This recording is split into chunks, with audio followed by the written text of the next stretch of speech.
Hello, this is Dave Hurwitz at ClassicsToday.com. I'm here to talk to you about this new recording of Holst's The Planets, coupled to the Perfect Fool Ballet music from the Kansas City Symphony under Michael Stern, recorded and released by Reference Recordings. Now, The Planets is a perennial favorite as an orchestral blockbuster, but it's a very tricky piece to play. You'd be surprised, I know, because I performed it with the Stanford Symphony Orchestra in California when I was a grad student under grouchy Hungarian maestro Andor Toth. And from what I can recall, my glockenspiel solo in Jupiter is still being discussed on the peninsula out there. But the bottom line is the piece is a rhythmic study. It all depends on the orchestra's ability to count. And a lot of orchestras have difficulty doing that. But the rhythms are really very tricky because the outer movements are both in 5/4, which is unusual.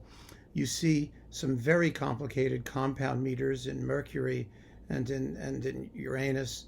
And then, Saturn has lots of offbeat rhythms, and it's really difficult. And so a lot of it depends on keeping the ensemble together in terms of the various choirs, because Holst likes to oppose them, the strings to the winds and the brass to the strings and vice versa. And when you get it right, it's marvelous, but it works very much like a machine. There's not a shred of human feeling anywhere in the piece, actually, except for one espressivo that's marked, or dolce, I think, that's marked in the last movement in Neptune. But otherwise, it's all just pattern making. Wonderful, gloriously scored pattern making, but pattern making nonetheless. Now, this new recording is really quite remarkable in some ways because, the Kansas City Symphony isn't known as one of the big, whatever, pick a number, big number of whatever it is, orchestras, but they play absolutely magnificently under Michael Stern, and they really nail the rhythms. I mean, they really, really nail the rhythms. This is easily the most rhythmically accurate performance of the planets that you'll ever hear or that's been recorded so far. Now, that doesn't mean it's necessarily the most effective, but it's also very effective too, because when a piece is 95% rhythm and you get the rhythms, then you basically get the piece. The other 5% is interpretation and is very much a matter of personal taste. For example, in this particular performance, I think Jupiter is a touch on the lightweight side, and we know that Jupiter, the bringer of jollity, is kind of a zoftig, heavy-duty planet for all of its happiness. The original story goes that at the rehearsals for the first performance, the charwomen in the lobby began dancing during the playing of Jupiter. And I've never actually seen dancing charwomen, but to the extent that I can picture in my mind what a dancing English charwoman looks like, that's how I want Jupiter to sound.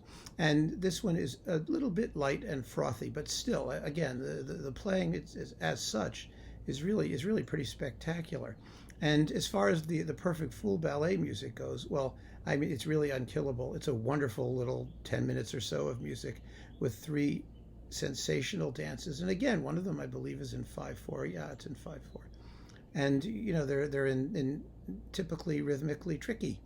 And so as long as the rhythm goes well, the music goes well. And so they both go well in these performances. Now, as far as planets go generally, if you're looking for, just one to have, in my reference recordings, there's a bunch of them. You can get one of Adrian Bolt's 3 or 4 or 5 or 6 recordings of it. He did it over and over again. He conducted the premiere, and he knew it as well as anybody, and all of his performances are effective.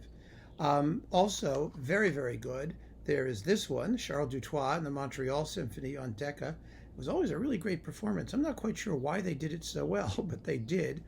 There's this classic version, William Steinberg and the Boston Symphony, which is the fastest and most exciting probably ever recorded.